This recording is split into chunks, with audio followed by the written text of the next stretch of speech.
നമുക്കറിയാം, നമ്മൾ പോഷൻ ട്രാക്കറിനകത്ത് ഇനി മുതൽ നമ്മളുടെ ഗുണഭോക്താക്കൾക്ക് THR വിതരണം ചെയ്യുമ്പോൾ KYCയും അതുപോലെ തന്നെ അവരുടെ ഫോട്ടോ അപ്ലോഡിങ്ങും നിർബന്ധമാണ്. എന്നാൽ താൽക്കാലികമായി KYCയും ഫോട്ടോ എടുക്കുന്നതും ഒഴിവാക്കി എങ്ങനെയാണ് ഗുണഭോക്താക്കൾക്ക് THR മാർക്ക് ചെയ്യേണ്ടത് എന്നുള്ളത് നമുക്ക് മനസ്സിലായിരിക്കണം. അതിന് നമ്മൾ ഡെയിലി ട്രാക്കിങ്ങിൽ ക്ലിക്ക് ചെയ്ത് മുന്നോട്ട് പോവുക.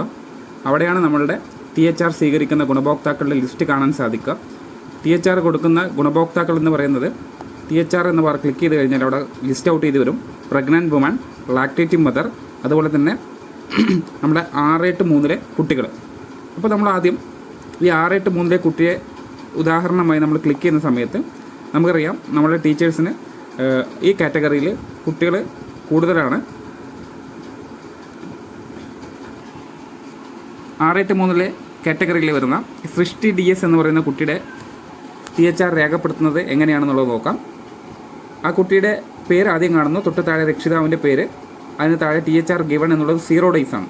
നമുക്കറിയാം 6-3 HCM അല്ല, THR ആണെന്നുള്ളത് കൃത്യമായിട്ട് അറിയാം. അതുകൊണ്ട് തന്നെ ഇവിടെ ഒരു ദിവസം പോലും ഈ മാസത്തിൽ മാർക്ക് ചെയ്തിട്ടില്ല. അത് നമുക്ക് എങ്ങനെയാണ് മാർക്ക് ചെയ്യുക എന്നുള്ളതാണ് ശ്രദ്ധിക്കേണ്ടത്.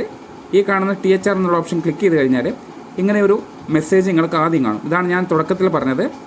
നമ്മൾക്ക് ഇനി മുതൽ ഒരു ഗുണഭോക്താവിന് THR വിതരണം ചെയ്യണമെങ്കിൽ അവരുടെ KYC നിർബന്ധമായും പോഷൻ ട്രാക്കറിലേക്ക് അപ്ഡേറ്റ് ചെയ്ത് വരണം. താൽക്കാലികമായിട്ട് അതില്ലാതെ നമ്മൾ ചെയ്യുന്ന ഒരു മെത്തേഡാണത്. അതിന് സ്കിപ്പ് എന്നുള്ള ഓപ്ഷൻ ഇവിടെ കാണും. KYC ചെയ്യാത്ത ഒരു ഗുണഭോക്താവിന് THR കൊടുക്കുന്ന സമയത്ത് സ്കിപ്പ് എന്നുള്ള ഭാഗം ക്ലിക്ക് ചെയ്യാം. അപ്പോൾ നിങ്ങൾക്ക് ഈ ഒരു പേജാണ് ഓപ്പൺ ആയിട്ട് വരിക. അവിടെ THR എന്ന ഹെഡിങ് കാണാം, സൃഷ്ടി ആ ഗുണഭോക്താവിൻ്റെ പേര് കാണാം. അവിടെ THR ഈ മാസത്തിൽ കൊടുത്തത് അവിടെ 0 days ആണ്. അവിടെ HCM നമുക്ക് നോക്കേണ്ട കാര്യമില്ല. നമ്പർ ഓഫ് ഡേയ്സ് നമുക്ക് THR 3 രീതിയിൽ നമുക്ക് രേഖപ്പെടുത്താം. ഒരാഴ്ചയ്ക്ക്, അല്ലെങ്കിൽ 15 ദിവസം, അല്ലെങ്കിൽ 25 ദിവസം ഒരുമിച്ച് വേണമെങ്കിൽ നമുക്ക് THR കൊടുത്തു എന്നുള്ളത് കാണിക്കാം. നമ്മൾ നോർമലി 25 days കൊടുത്തു എന്ന് കാണിക്കുക. അതിനുശേഷം നമ്പർ ഓഫ് പാക്കറ്റാണ് ഇവിടെ നിർബന്ധമായിട്ടും ഇത് ശ്രദ്ധിക്കണം. നമ്പർ ഓഫ് പാക്കറ്റ് എന്ന് കാണുന്നതിൽ ക്ലിക്ക് ചെയ്യുക. അവിടെ 0 എന്നുള്ളതാണ് നമുക്കിപ്പോൾ പ്രത്യക്ഷപ്പെടുന്നത്. അവിടെ എത്ര പാക്കറ്റ് എന്നുള്ളത് ഈ പോഷൻ ട്രാക്കറിനകത്ത് സെറ്റ് ചെയ്ത് വരുന്നേ ഉള്ളൂ. അതുകൊണ്ട് തന്നെ അവിടെ 0 ആയിട്ടാണ് അവിടെ കാണാൻ സാധിക്കും. വെരിഫിക്കേഷൻ മെത്തേഡ് എന്ന് നമുക്ക് നോക്കാം അടുത്തത്. അതിനുശേഷം മാത്രമാണ് ഈ പ്രൊസീഡ് എന്നുള്ള ഈ ഒരു ഓപ്ഷൻ അവിടെ എനേബിളായി വരുള്ളൂ. ഇപ്പോൾ നമുക്ക് ഡിസേബിൾ ആണ്, നമുക്കൊന്നും ചെയ്യാൻ കഴിയില്ല. അപ്പോൾ ഈ വെരിഫിക്കേഷൻ മെത്തേഡ് എന്ന് പറയുന്നത് ഈ നമ്മളെടുത്തിട്ടുള്ളത് 6-3 കുട്ടിയാണ്. ആ കുട്ടിയുടെ ഫേസ് ഓതൻറ്റിക്കേഷൻ ഒരിക്കലും നടക്കില്ല. കാരണം അമ്മയുടെ ഫേസ് ഓതൻറ്റിക്കേഷനാണ് അവിടെ അഭികാമ്യമായി വേണ്ടത്. അതുകൊണ്ട് തന്നെ ഇവിടെ മദർ ഫേസ് ഓതൻറ്റിക്കേഷൻ എന്നുള്ള ഭാഗത്ത് ക്ലിക്ക് ചെയ്ത് കഴിഞ്ഞാൽ നമ്മൾക്ക് ഇവിടെ പ്രൊസീഡ് എന്ന് മുന്നോട്ട് പോകാൻ കഴിയും. എന്നാൽ ഈ ഭാഗത്ത് അമ്മയുടെ ഫേസ് ഓതൻറ്റിക്കേഷൻ ഇവിടെ നടന്നിട്ടില്ല. നേരത്തെ പറഞ്ഞ പോലെ KYCയും ഫോട്ടോ അപ്ലോഡിങ്, അതിനെയാണ് ഫേസ് ഓതൻറ്റിക്കേഷൻ എന്ന് പറയുന്നത്. ആ പ്രക്രിയ ഇവിടെ നടക്കാത്തത് കൊണ്ട് തന്നെ ഇവിടെ ഡിസേബിളാണ്. എന്നാൽ നമുക്കിത് ഈ ഒരു 2 സംവിധാനം KYCയും ഫോട്ടോയും ഇല്ലാതെ തന്നെ നമുക്ക് THR മാർക്ക് ചെയ്യണമെങ്കിൽ പ്രൊസീഡ് വിത്തൗട്ട് ഓതൻറ്റിക്കേഷൻ എന്നുള്ള ഭാഗം ക്ലിക്ക് ചെയ്ത് കഴിഞ്ഞ് പ്രൊസീഡ് എന്ന് കൊടുത്തു കഴിഞ്ഞാൽ 25 days നമുക്ക് മാർക്ക് ചെയ്യാൻ സാധിക്കും. ഒന്നുകൂടി വ്യക്തമാക്കി പറയുകയാണെങ്കിൽ, സൃഷ്ടി എന്ന് പറയുന്ന 6-3 ഒരു കുട്ടിയാണ്. THR ഗുണഭോക്താവാണ്.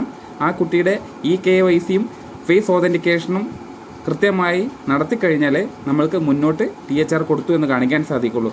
എന്നാൽ ഈ സാഹചര്യത്തിൽ ഈ 2 പ്രക്രിയ നടന്നിട്ടില്ല എന്നുള്ളത് കൊണ്ട് തന്നെ THR മുടങ്ങാൻ പാടില്ല. അതുകൊണ്ട് ഈ പറയുന്ന രീതിയിൽ ഫേസ് ഓതൻറ്റിക്കേഷൻ എന്നുള്ള ഭാഗം ഒഴിവാക്കി പ്രൊസീഡ് വിത്തൗട്ട് ഓതൻറ്റിക്കേഷൻ എന്ന ഭാഗം ക്ലിക്ക് ചെയ്ത് പ്രൊസീഡ് കൊടുത്തു കഴിഞ്ഞാൽ THR നമുക്ക് മാർക്ക് ചെയ്യാൻ സാധിക്കും. അപ്പോൾ ഈ രൂപത്തിലാണ് താൽക്കാലികമായ ഒരളവ് നമുക്ക് കിട്ടിയിട്ടുള്ളത്.